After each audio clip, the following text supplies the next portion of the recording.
everybody. Welcome back to Catalea Counseling. Today we have Zaskia Abrams on the show to speak to us about surviving stillbirth. Hi, Zaskia. How are you?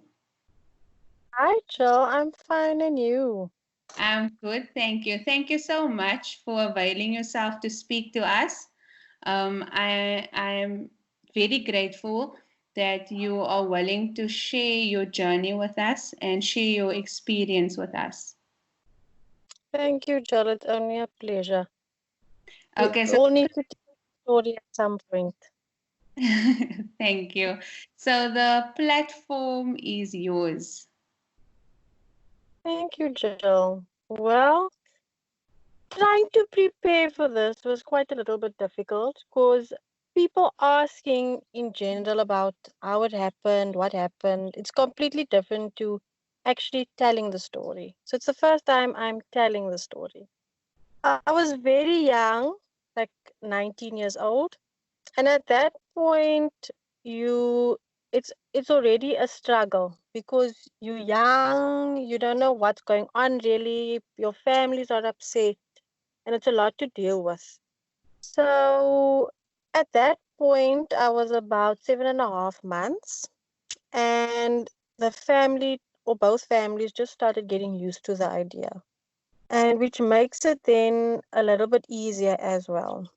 But then, unfortunately, I felt no movement, and then I had to go to hospital, and they said it was then a stillborn, a still baby. And the time in hospital was so traumatic because they want you to give natural birth, and being 19 years old, you don't really know like the entire process really of obviously you know, but you don't know how to go about it now really. You can't have the real support of everybody. It's all so difficult. Mm. And at the time there was a lady in hospital with me. She came to tell me her story, and her story in short was that she got married, had kids, remarried, and wanted more kids. And she had 6 miscarriages. And then you feel like, you know what, there's people that have more serious problems than you. So just get over it now. But at the end of the day, it doesn't work like that. When I got home, I realized it doesn't work like that. Even being that age, naturally, a motherly instinct just kicks in. So you feel like there's something not there. Like it was supposed to be there, but it's not anymore. And I think that's the most difficult part. Because when you're in a hospital and you're going through everything and all of that, and eventually they had to do a C-section, so you have that pain as well. It's almost undescribable. You have to deal with a physical pain and emotional pain that nobody really understands. And because you're that young, you can't really speak to your parents and I have a very conservative mother. It was difficult to really speak about it and to say, you know what, this is how I feel about it now. And at that age, you also feel like it's not my place really to say anything. So for a long time, you feel like just keep it to yourself or whatever. But at the end of the day, even thinking of that lady, each person deals with things at their own pace and how they feel to deal with it. So even feeling that some people's problems are worse than you, that's not true. I don't think that works either because our problems are unique to ourselves. So we all have to deal with it our own way. And so I just carried on with life almost because there was that's at the time I felt like, you know what, I'm a strong person. Let me just get over it. And eventually you learn to live with it almost. Things happen and you sometimes you feel like, ah, it could have been this way. When it was almost due date, then you feel like, oh, my child probably would have been 2 years old. He would have looked like this and. So you just learn almost to live with it. And then 2018 December, I fell pregnant, and then I had a miscarriage again. But this was after already having a baby. And that miscarriage just almost showed me that I haven't really seriously dealt with what happened about 9 years ago. And then you think to yourself again, you know what? You have to deal with things. And I felt like people speaking, asking me about it, I'm going to speak about it. Because that was the way I felt of how I can deal with it. And now having kids and wanting more kids, which makes it really difficult for me, is because I don't know what's going to happen next time. So you always have a fear of what is it going to happen again? How am I going to survive it again? But I feel like mentally, it's such a struggle already to get past it. And the fact that I have my kids now, I've got my husband now, the same person I had at that time, which also helped me because it was somebody that I could learn to grow with from that as well. It's a pain that nobody can describe ever, a pain that is so deep seated, it feels like you almost can't get over it. But you know, thinking about it probably makes it more so. But just having to be able to carry on and thinking, you know what, maybe it wasn't meant to be for me at that time, which sometimes I feel is an unfair thinking as well, because why should anybody have to go through something like that? But it's something that also helped me to move on from. And I feel like that happening to me at that time, we got to hold the baby. We had to name him. We had to have a funeral because at they see that he was about 1.7 kilograms, which means it's a full person. So you have to have a death certificate and some maybe that also gives you a little bit of closure. But now with I have a 4-year-old daughter and a 7-month-old baby. And now being able to speak to her, which understands, to tell her, you know what, you actually have another brother. And it makes it's such a peaceful feeling to have. A peaceful feeling to have inside of you, knowing, you know what, at the end of the day, that was my child and is my child. And it doesn't matter what happened or where he is now, Yes. whatever. At the end of the day, that's my child. And to this day, you know, people are pregnant and they say, I'm becoming a mother. But when that happened to me, I found out, you know, you are a mother from the day you find out you are pregnant. So that is still a human being. And it's a love. The love I have for my kids now is the exact same love I have for that baby as well.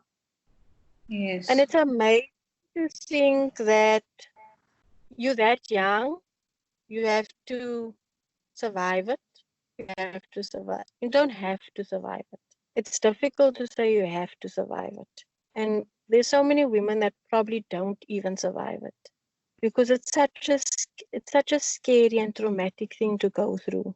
And we don't really know how many women actually do go through it. Even me having a miscarriage at it was 9 weeks, my second miscarriage.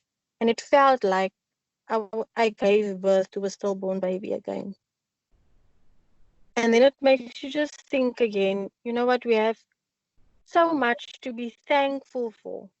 And I think that's what helped me as well.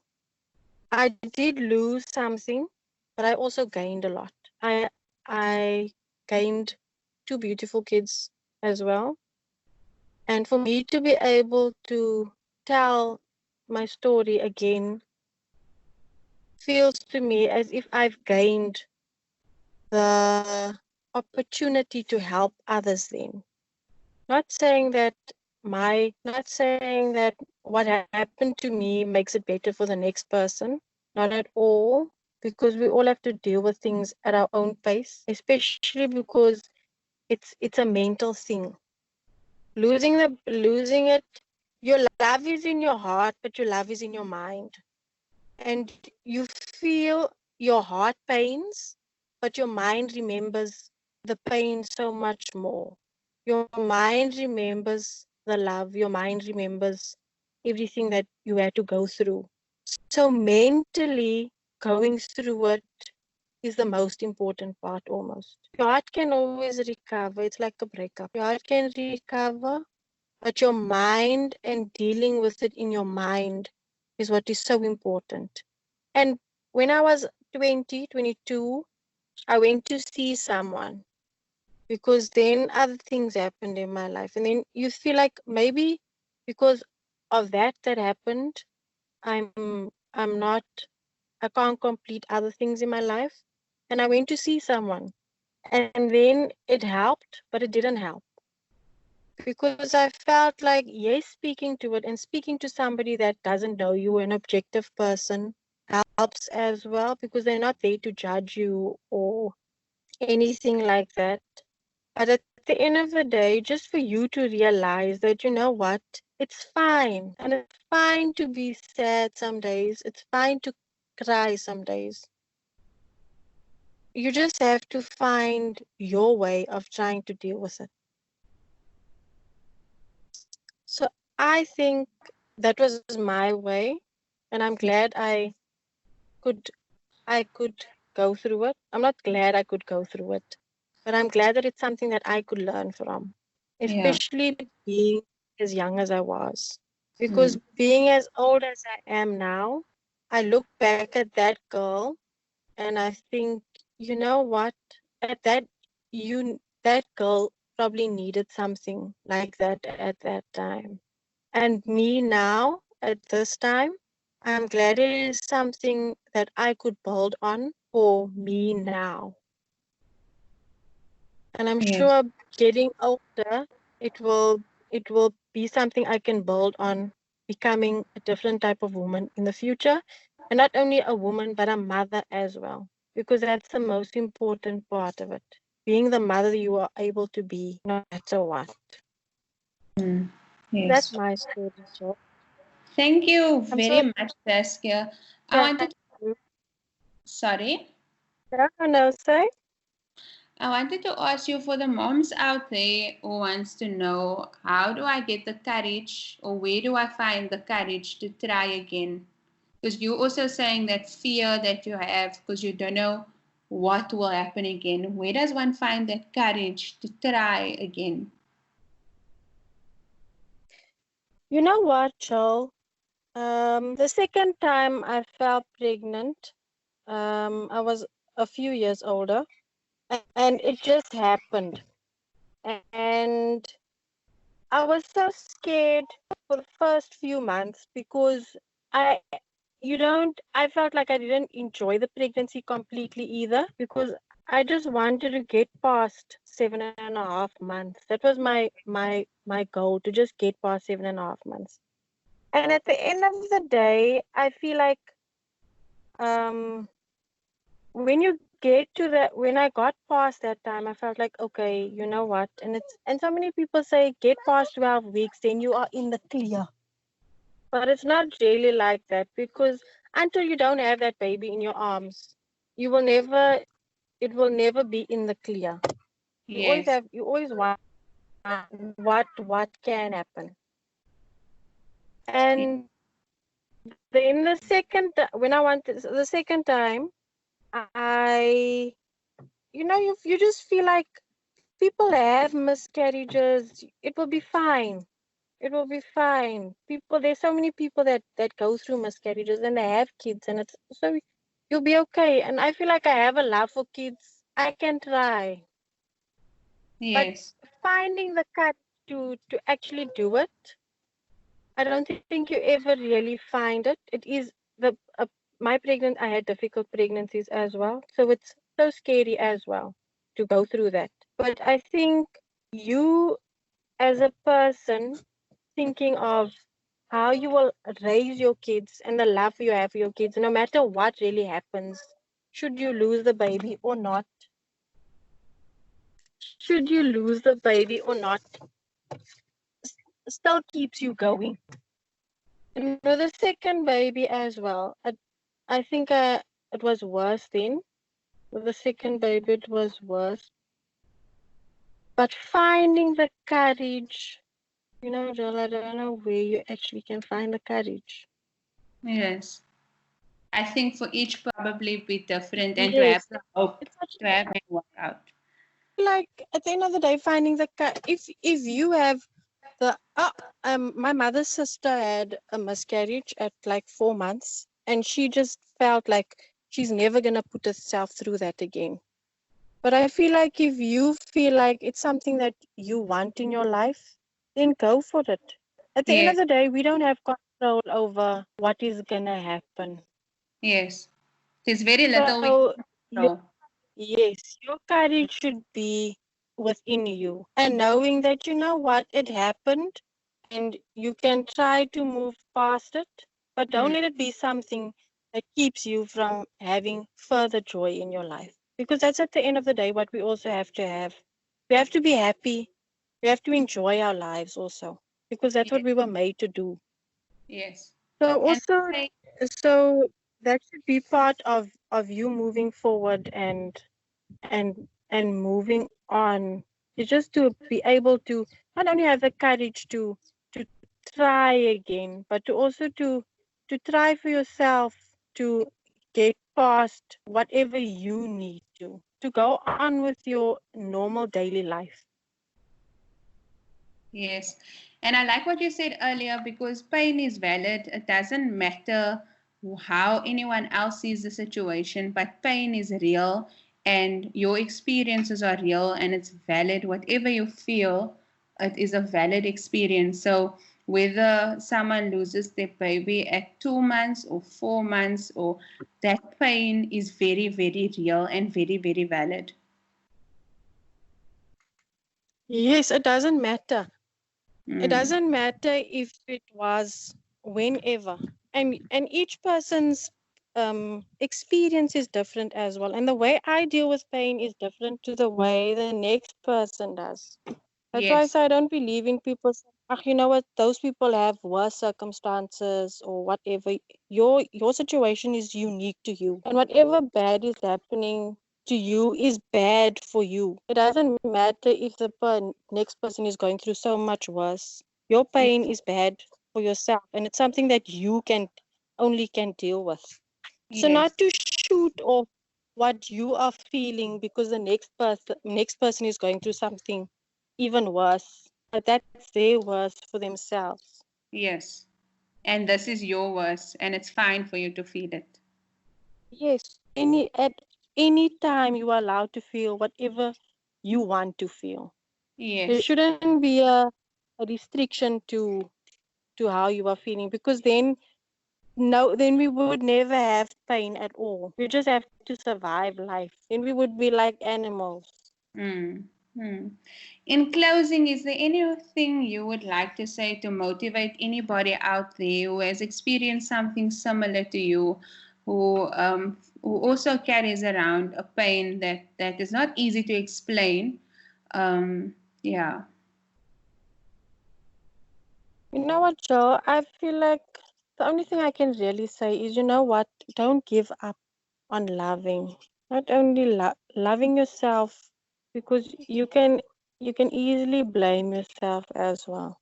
And I feel like encourage yourself to love yourself no matter what happens in your life, be it miscarriage, be it whatever.